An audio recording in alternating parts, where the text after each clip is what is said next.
संविधान विशेष ने इस देश पर शासन किया। कहने को लोकतांत्रिक था, लेकिन उनके हिस्से में आपातकाल भी था, यातनाएं भी थी, प्रतिबंध भी थे। और इसी तरीके से बार बार संविधान और लोकतंत्र की बात करने वाले लोगों के माथे पर वो कलंक भी था। इसमें 100 से भी ज्यादा बार चुनी हुई सरकारों को अपदस्थ कर दिया गया। अनुच्छेद 356 का दुरुपयोग सर्वाधिक कांग्रेस पार्टी के शासनकाल में हुआ। आजादी का आंदोलन, उस आजादी के आंदोलन के बाद आपातकाल का आंदोलन, आपातकाल के आंदोलन के बाद श्री राम जन्मभूमि का आंदोलन और अनेक अवसरों पर अनेक आंदोलन। कश्मीर में एक देश में 2 निशान, 2 विधान, 2 प्रधान नहीं रहेंगे, इस बात को लेकर भी आंदोलन, देश की एकता और अखंडता के लिए आंदोलन। इस पृष्ठभूमि में चलते चलते देश में 90 के दशक में पहला बदलाव अटल बिहारी वाजपेयी जी के शासनकाल के दौरान आया कि जब अनेक विचारों की, अनेक दलों की सरकारों के साथ एक गठबंधन ने देश में सफल सरकार चलाई। उसकी पृष्ठभूमि में जनता पार्टी की सरकार थी, जिसने अनेक दलों के, अनेक विचारों के आधार पर वो सरकार बनी और 3 साल चली। एक अवसर था जब वो सरकार लंबी नहीं चली, उसके बाद कांग्रेस को लगातार अवसर मिले।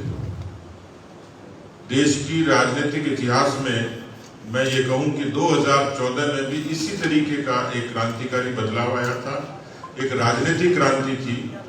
देश में कांग्रेस पार्टी के भ्रष्टाचार, अराजकता, कुशासन, परिवारवाद, वंशवाद, जातिवाद, इन सब के खिलाफ हिंदुस्तान की असंख्य जनता ने प्रतिकार किया और देश में पहली बार भारतीय जनता पार्टी की पूरे बहुमत की सरकार बनी, जिसका नेतृत्व यशस्वी प्रधानमंत्री मोदी जी ने किया।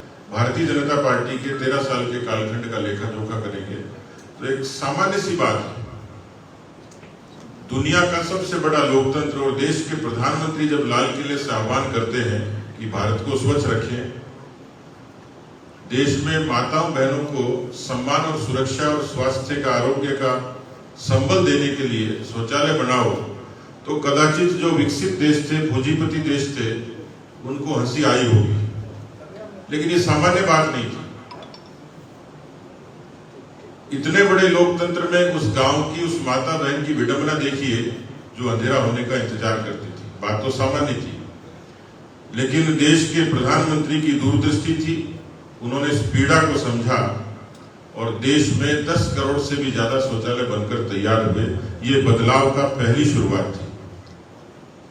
सामान्य व्यक्ति के बैंक के खाते नहीं थे। आज आपको आसान लगता होगा, लेकिन बैंक अकाउंट और बैंक अकाउंट से क्या होता होगा, ये भी परिवर्तन आपने देखा होगा। 45 करोड़ जनधन के खातों ने भारत के आम आवाम को एक ताकत दी, ऊर्जा दी है और भ्रष्टाचार पर नकेल पड़ी। यही देश था। इस देश में दिव्यांग को, विधवा को अपनी पेंशन के लिए गुहार लगानी पड़ती थी। आज सारा पैसा उसके खाते में जमा होता है, इज्जत और सम्मान के साथ जमा होता है। इस देश में एक योजना चली थी आवास की, उसका नाम सुना था। कहीं खिड़की नहीं होती थी, कहीं दरवाजे नहीं होते थे, कहीं ईंटों का खंडर होता था। आज भारत के 3 करोड़ लोगों के सर पे और एक सम्मान की छत है। देश के प्रधानमंत्री जी की वो देन उन आवासहीन लोगों के लिए एक वरदान साबित हुई है। गैस का कनेक्शन 2004 तक का उल्लेख करेंगे तो केवल 55 करोड़ लोगों तक था। आज भारत की 100% आबादी के पास 10 करोड़ से भी ज्यादा उज्ज्वला की गैस कनेक्शन है, जिन्होंने माताओं बहनों को धुएं से मुक्ति दिलाई है और विकल्प के तौर पर एक सशक्त ईंधन उनको उपलब्ध हुआ है। यही बुनियादी बदलाव की एक बड़ी शुरुआत थी। उसके अनुसार हालात इतनी बद से बदतर हो गई कि अब अगर चुनाव हो जाए तो राजस्थान की कांग्रेस की सरकार 15 सीटों में सिमट जाएगी।